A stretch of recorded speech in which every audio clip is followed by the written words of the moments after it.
अस्सलाम वालेकुम क्लास। आज हम अपना 6 ऑनलाइन लेक्चर स्टार्ट करने जा रहे हैं। प्रोजेक्ट मैनेजमेंट का ये 6 ऑनलाइन लेक्चर है जिसमें हम शेड्यूलिंग के बारे में जो रिमेनिंग टॉपिक्स रह गए हैं उन्हें डिस्कस करेंगे। आज के लेक्चर में जिन टॉपिक्स को हम कवर करेंगे उसमें जो फर्स्ट वन है वो है scheduling in project management. Project management में शेड्यूलिंग की क्या वैल्यू होती है, बेनिफिट्स क्या हैं प्रोजेक्ट शेड्यूलिंग के, और डिफरेंट टेक्निक्स कौन सी यूज़ होती हैं प्रोजेक्ट शेड्यूलिंग के लिए।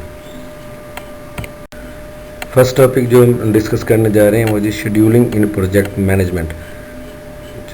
There are 3 main types of schedules. 3 मुख्तलिफ किस्म के शेड्यूल होते हैं जिनको हम डिटेल में डिस्कस करेंगे। इसमें जो फर्स्ट वन हमारे पास है वो है master project schedule. Master schedule tend to be a simplified list of task with the timeline और प्रोजेक्ट कैलेंडर।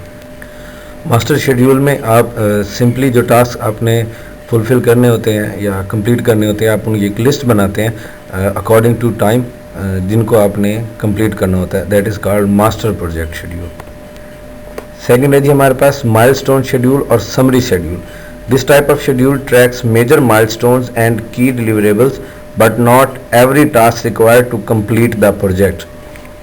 इसमें आप जो टास्क हैं, जो माइलस्टोन्स हैं, उनकी समरी बनाते हैं कि इतने वक्त तक हमने इस एक ख़ास पॉइंट या टास्क को कंप्लीट करना है, या ये वाला जो फेज़ है किसी भी प्रोजेक्ट का ABCDE अगर हम फेजेस में डिवाइड करते हैं या टास्क में डिवाइड करते हैं किसी भी प्रोजेक्ट को, तो एक स्पेसिफिक टाइम तक हमने A या B या C पॉइंट तक पहुँच जाना है। That is called summary schedule. Third है जी हमारे पास a detailed project schedule. This is the most thorough project schedule as it identifies and tracks every project activity. तमाम की तमाम प्रोजेक्ट एक्टिविटीज़ को डिटेल में आप डिफाइन करते हैं। If you have a complex large or lengthy project it's important to have a detailed project schedule to help track everything. अगर छोटे प्रोजेक्ट हैं लाइक एज आपने सिर्फ 3 कमरों की एक बिल्डिंग बनानी है तो उसमें आपको डिटेल्ड प्रोजेक्ट की ज़रूरत नहीं है। लेकिन अगर आपने एक पूरी कॉलोनी को कंस्ट्रक्ट करना है तो या उसमें 500 घर बनाने, तो ये एक लार्ज प्रोजेक्ट है। उस लार्ज प्रोजेक्ट के लिए each and every activity in list नहीं होगी जब तक, और उसकी डिटेल्स आपके पास मौजूद नहीं होंगी तब तक आप उसकी शेड्यूल बेहतर तरीके से आप उसे शेड्यूलिंग नहीं करेंगे डिटेल्ड प्रोजेक्ट शेड्यूल के थ्रू। तब तक आप जो उसके टास्क हैं उन टास्क को बेहतर तरीके से अंजाम नहीं दे पाएंगे, और हर टास्क का डिले ओवरऑल प्रोजेक्ट के डिले का सबब बनता है। इसलिए ये 3 जो काइंड्स हैं शेड्यूलिंग की ये बड़ी ज़रूरी हैं, और ये सिचुएशन टू सिचुएशन वेरी करती रहती हैं। नेक्स्ट पॉइंट जो हमारे पास है वो है जी benefits of project scheduling in project management. Project management में हमारे पास प्रोजेक्ट शेड्यूलिंग है, उसके बेनिफिट्स क्या है। Project scheduling provide the following benefits. First benefit जो हमारे पास है वो assist with tracking, reporting on and communicating progress. Schedule के थ्रू आप लोग जो अपना प्रोग्रेस का ट्रैक है कि कितनी प्रोग्रेस हो चुकी है, कितने टास्क फुलफिल हो चुके हैं, कितनी एक्टिविटीज़ फुलफिल हो चुकी हैं, आपने कितने % प्रोजेक्ट को कंप्लीट कर लिया है, ये पता कर सकते हैं। रिपोर्टिंग कर सकते हैं, अपने हायर मैनेजमेंट को उसकी डिटेल बता सकते हैं, और अपनी कम्युनिकेशन प्रोग्रेस को कम्युनिकेट कर सकते हैं हायर मैनेजमेंट के साथ, या ख़ास तौर पे तब जब किसी भी प्रोजेक्ट में 2 एक्टिविटीज़ आपस में इंटर रिलेटेड होती हैं या डिपेंड होती हैं एक दूसरे पर, उसमें ये बहुत ज़्यादा इंपॉर्टेंट है। दूसरे शेड्यूल के थ्रू आपको पता चलता है कि everyone on the same page for as task dependencies and deadlines. Ultimately आपके पास जो टाइम है वो लिमिटेड होता है, तो आपको पता होना चाहिए कि तमाम एक्टिविटीज़ जो तमाम डिपार्टमेंट या तमाम फेजेज़ हैं उस प्रोजेक्ट को कंप्लीट करने के लिए वो एक पेज पर हैं, कोई डिले नहीं है। या अगर आपको ये शेड्यूल्ड इंफॉर्मेशन नहीं होगी, आपको पता नहीं चलेगा कि आप कितने % काम कंप्लीट कर चुके हैं, तो जो एक फेज़ या कोई एक एक्टिविटी या जो कोई एक टास्क रह रहा होगा उसके डिले होने की वजह से ओवरऑल प्रोजेक्ट डिले में जा सकता है। टास्क की शेड्यूलिंग का सबसे जो बड़ा फ़ायदा है कि अगर कहीं रिसोर्सेज कम हो रहे हैं, कहीं मशीनरी कम है, एक्सपर्ट लोग कम हैं, टाइम कम है, तो इन तमाम चीज़ों को छोटे स्मॉलर पार्ट्स में हाईलाइट किया जा सकता है ताकि कोई बड़ी प्रॉब्लम अकर ना हो और उस जो प्रॉब्लम है उसे मिटिगेट किया जा सके। शेड्यूलिंग का जो सबसे अहम जो फ़ायदा है वो ये है कि helps identify task responsibility. Overall project के लिए भी कोई ना कोई प्रोजेक्ट मैनेजर रिस्पॉन्सिबल होता है।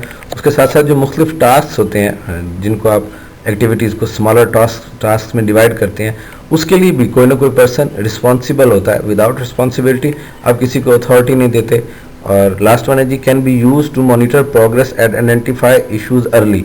शेड्यूलिंग के थ्रू आपको जो इश्यूज हैं, जो प्रॉब्लम्स हैं, उनका अर्ली पता चल जाता है कि फ्यूचर में हमारे पास ये रिसोर्सेज नहीं है, या अगर आपने कोई चीज़ आउटसोर्स करनी है, कोई मशीनरी बाहर से मंगवानी है जो आपके ऑर्गेनाइजेशन के पास नहीं है, तो आपको पहले से पता होता है जिस प्रॉब्लम को आप पहले से सॉल्व करने की कोशिश करते हैं, ताकि आपकी टाइम और कॉस्ट बच सके किसी भी प्रोजेक्ट को कंप्लीट करने के लिए।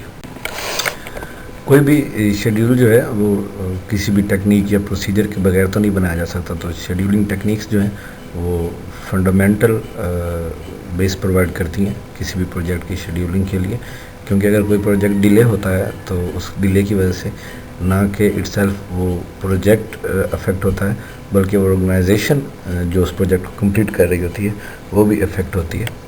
और इन लॉसेस से बचने के लिए आपको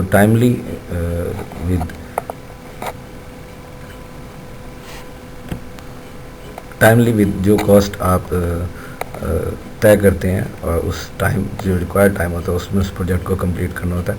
तो इसके लिए हम शेड्यूलिंग टेक्निक्स यूज़ करते हैं। जब हम टाइम सेट करते हैं तो उसका मकसद ख़ास तौर पे ये होता है कि अकॉर्डिंग टू टाइम वो जो प्रोजेक्ट है वो कंप्लीट हो, और हम उस प्रोजेक्ट को कंप्लीट करते हुए अपने रिसोर्सेज और टाइम को ऑप्टिमम मैनर में यूज़ कर सकें। ऑप्टिमम मैनर्स का यूज़ का ये मतलब है कि मैक्सिमम जो आउटपुट हम ले सकते हैं टाइम से और अदर रिसोर्सेज से किसी भी प्रोजेक्ट को कंप्लीट करने के लिए, तो वो मैक्सिमम आउटपुट लें उन रिसोर्सेज को यूज़ करते हुए, और वेस्टेज टाइम की और अदर रिसोर्सेज की जो वेस्टेज है वो मिनिमम हो, ताकि बेहतर रिजल्ट्स हासिल किए जा सकें। जो डिफरेंट टेक्निक्स यूज़ होती हैं प्रोजेक्ट शेड्यूलिंग में, उसमें जो फर्स्ट वन है मैथमेटिकल एनालिसिस। मैथमेटिकल एनालिसिस में मज़ीद दो चीज़ें होती हैं, एक है क्रिटिकल पाथ मेथड जिसे हम CPM भी बोलते हैं, और सेकंड वन है जी program evaluation and review technique, PERT भी बोला जाता है। इसी में जो दूसरी टेक्निक हम यूज़ करते हैं वो है ड्यूरेशन कंप्रेशन। उसमें हम फास्ट ट्रैकिंग और क्रैशिंग दो मज़ीद सब डिवीजन है इस टेक्निक की। थर्ड वन सिमुलेशन है। फोर्थ वन है जी resource leveling heuristic. Fifth one task list. Six one है जी गैंट चार्ट्स, और सेकंड वन है जी कैलेंडर।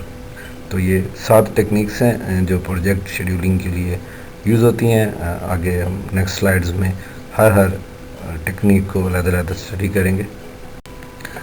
मैथमेटिकल एनालिसिस में critical path method, CPM and PERT, program evaluation and review technique, ये मोस्ट कॉमनली तो टेक्निक्स हैं जो project managers use करते हैं किसी भी प्रोग्राम की या किसी भी प्रोजेक्ट की शेड्यूलिंग के लिए। क्रिटिकल पाथ मेथड में every project tree diagram has a critical path.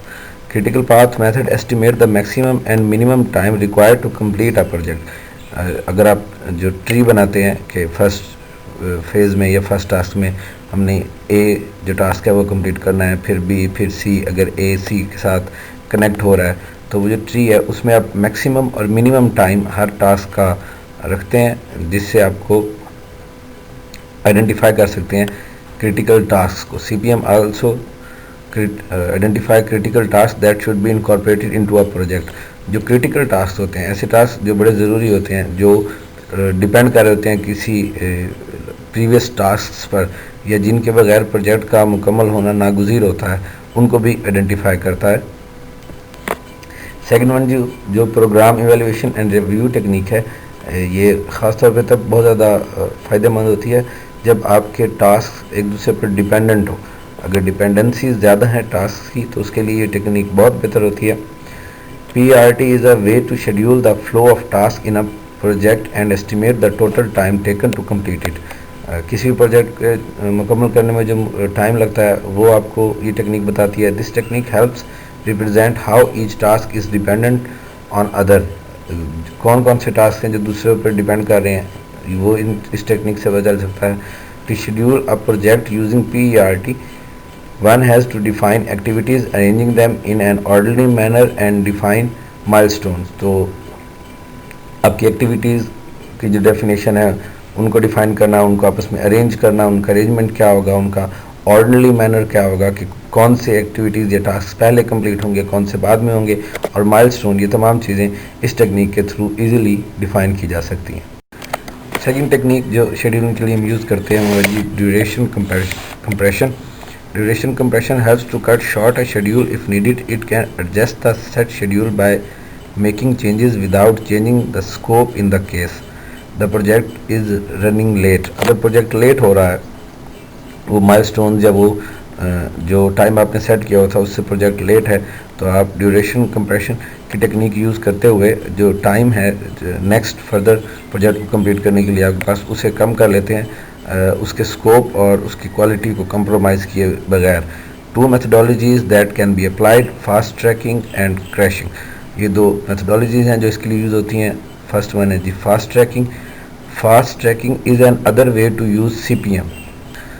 अब क्रिटिकल पाथ मेथड को यूज़ करने का एक और जो तरीकाकार है वो यूज़ होता है, वो फास्ट ट्रैकिंग में भी होता है। Fast tracking finds way to speed up the pace at which a project is being implemented by either simultaneously executing many tasks or by overlapping many tasks to each other. CPM helps us identify activities that can be used to speed up the pace of the project. अगर like आपका जो project है वो 40% complete हो चुका है, लेकिन अब अपने टाइम से पीछे हैं, जितने वक्त में वो 40% का पोर्शन कंप्लीट होना था वो उतने वक्त में कंप्लीट नहीं हुआ, तो आप फास्ट ट्रैकिंग के करते हुए CPM टेक्निक लगाते हुए मैक्सिमम और मिनिमम टाइम कैलकुलेट करते हैं। तो आप प्रोजेक्ट के जो टास्क हैं उन्हें ओवरलैप करते हैं या आप ओवरलैप करते हैं, यानी कि या एक ही वक्त में बहुत सारे टास्क को इकट्ठा स्टार्ट कर देते हैं ताकि आप वो जो टाइम शॉर्टेज है उस प्रॉब्लम से बाहर आ सकें। सेकंड टेक्निक जो या मेथोडोलॉजी इसमें यूज़ होती है वो क्रैशिंग है। क्रैशिंग में आप क्या करते हैं, अगर आप ओवरलैपिंग नहीं कर रहे या मुख्तलिफ टास्क को इकट्ठा स्टार्ट नहीं कर रहे तो आप एक्स्ट्रा रिसोर्सेज लगाते हैं। एक्स्ट्रा रिसोर्सेज में आपकी मशीनरी, पैसा, ये चीज़ें तो हैं ही हैं, इसके साथ साथ हो सकता है आपको एक्स्ट्रा टीम या एक्स्ट्रा टीम मेंबर्स या एक्स्ट्रा स्किल जो लेबर है वो भी लगानी पड़े उस टास्क को कंप्लीट करते हुए। तो दूसरी तरीका ये है कि अगर आप डिले हैं किसी भी टास्क में तो आप क्रैशिंग के थ्रू अपने उस टास्क को वक्त पर कंप्लीट करने की कोशिश करते हैं थ्रू एक्स्ट्रा रिसोर्सेज। लेकिन ये ज़रूरी नहीं है और ना ही अवेलेबिलिटी होती है एक्स्ट्रा रिसोर्सेज की हर वक्त आपके पास। तो non availability of extra resources एक बहुत बड़ा इशू हो सकता है किसी भी ऑर्गेनाइजेशन के लिए किसी भी प्रोजेक्ट को कंप्लीट करने के हवाले से। शेड्यूलिंग टेक्निक्स में जो थर्ड टेक्निक हम यूज़ करते हैं वो सिमुलेशन है। The expected duration of the project is calculated by using a different set of task in simulation. Simulation पहले से तयशुदा आपका एक प्रोग्राम समझ लें होता है जिसमें आप अपने टास्क को, डिफरेंट टास्क को की इनपुट देते हैं, जिससे आपको पता चलता है कि कौन कौन सी प्रॉब्लम्स आ सकती हैं और वो टास्क किस तरह कंप्लीट होगा। The schedule is created on the basis of assumptions. आप अज्यूम करते हैं कि फ्यूचर में हम ये काम करेंगे, तो उन अजम्पशंस की बेसिस पर आप अपना शेड्यूल क्रिएट करते हैं। So it can be used even if the scope is change or the task are not clear enough. अगर टास्क क्लियर नहीं है, आपको स्कोप नहीं पता, आपको नहीं पता कि आगे जाके जो कंप्लीट प्रोजेक्ट का डिज़ाइन है वो चेंज होगा, अभी आप बेसिस पे काम शुरू कर रहे हैं, तो आप सिमुलेशन के थ्रू काम स्टार्ट कर देते हैं ताकि जो शेड्यूलिंग है वो आसान तरीके से हो जाए। सोर्स लेवलिंग हेरिस्टिक्स, ये जो टेक्निक या मेथोडोलॉजी है ये तब यूज़ होती है जब आपका डिलीवरी टाइम कम हो जाता है। कटिंग द डिलीवरी टाइम और अवॉइडिंग अंडर और over utilisation of resources by making adjustments with the schedule or resources is called resource leveling heuristics. Dividing the task as per available resources so that no resources is under or over utilized. अब जितने भी resources आपके पास किसी भी project को complete करने के लिए मौजूद हैं, जितने भी टास्क है, आप उनकी टास्क की परसेंटेज को या कोई भी स्टैटिकल या मैथमेटिकल फार्मूले के तहत उन रिसोर्सेज पे डिवाइड करें टास्क को, तो आपको हर टास्क के लिए अवेलेबल रिसोर्सेज मिल जाएंगे। इसका जो एक डीमेरिट है इस मेथोडोलॉजी का कि ये आपकी प्रोजेक्ट की टाइम को और कॉस्ट को इंक्रीज़ कर देता है। फिफ्थ वन जो टेक्निक या मेथड है हमारे पास वो है जी task list. The task list is the simplest project scheduling technique of all the techniques available. जितनी भी टेक्निक्स अवेलेबल हैं उनमें टास्क लिस्ट सबसे सिंपल प्रोजेक्ट शेड्यूलिंग की टेक्निक है। Documented in a spreadsheet or word processor is the list of all the possible task involve in a project. किसी भी project में जो भी पॉसिबल टास्क इन्वॉल्व होते हैं उनको आप किसी भी मीडियम में किसी भी फाइल की सूरत में अपने पास रख सकते हैं। This method is simple and the most popular of all the method. ये तमाम मेथड में सबसे सिंपल है और सबसे पॉपुलर मेथड है। It is very useful while implementing small projects. अगर आप छोटे प्रोजेक्ट्स कर रहे हैं तो उसके लिए ये सबसे बेहतरीन जो टेक्निक है वो कंसिडर की जाती है। लेकिन लार्ज और कम्प्लेक्स प्रोजेक्ट्स के लिए जहाँ बहुत एक से ज़्यादा या बहुत सारे एस्पेक्ट्स होते हैं टास्क के जिन्हें कंसिडर करना ज़रूरी होता है, उसके लिए ये मेथड फिजिबल नहीं होता। सिक्स्थ टेक्निक जो शेड्यूलिंग के लिए हम यूज़ करते हैं वो गैंट चार्ट है। इसको बार चार्ट भी बोलते हैं। For tracking the progress and reporting purposes it is a visualization technique used in project management. It is used by project managers most of the time to get an idea about the average time needed to finish a project. किसी भी project के को complete करने के लिए जो average time require होता है प्रोजेक्ट मैनेजर उसका पता लगा सकते हैं इस टेक्निक के through. A project schedule Gantt chart is a bar chart that represent की एक्टिविटीज़। जो की एक्टिविटीज़ आप कर रहे होते हैं उसको रिप्रेजेंट करता है ये चार्ट बार चार्ट की तरह। Each task is represented by a bar. हर जो टास्क है वो एक बार को रिप्रेजेंट कर रहा होता है। That reflect the start and date of the activity. किस टाइम को कोई एक्टिविटी स्टार्ट हुई थी और उसका ड्यूरेशन क्या था। जो पहले अगर आप 5 एक्टिविटीज़ कर चुके हैं किसी भी प्रोजेक्ट में तो उससे आप फ्यूचर में एवरेज टाइम कैलकुलेट कर सकते हैं किसी भी प्रोजेक्ट को कंप्लीट करने के लिए। जो लास्ट टेक्निक हम यूज़ करते हैं प्रोजेक्ट शेड्यूलिंग के लिए वो कैलेंडर है। Many don't consider scheduling tasks on a calendar for their project requirements when they should. Most of the calendars can be curated with names of their own. अब हर project के लिए अलग से एक कैलेंडर जो है वो क्रिएट कर सकते हैं जिसमें तमाम एक्टिविटीज़ जो हैं उस प्रोजेक्ट की वो डिफ़ाइन होती हैं। ये शेयरेबल होता है, इसमें आप चेंजिंग कर सकते हैं। और while it seems to be a great technique for tracking a project, किसी भी प्रोजेक्ट की ट्रैकिंग के लिए प्रोग्रेस मॉनिटरिंग के लिए ये एक बेहतरीन टेक्निक कंसीडर की जाती है कैलेंडर। होपफुली ये जो 6th लेक्चर था आज का प्रोजेक्ट मैनेजमेंट का ये आपको समझ आ गया होगा। इसमें हमने टेक्निक्स को स्टडी किया जो यूज़ होती हैं प्रोजेक्ट शेड्यूलिंग के लिए, उसके बेनिफिट्स को प्रोजेक्ट शेड्यूलिंग के डिस्कस किया। अगर आप लोगों को कोई भी क्वेश्चन हो इससे रिलेटेड तो I am available for you. Thank you.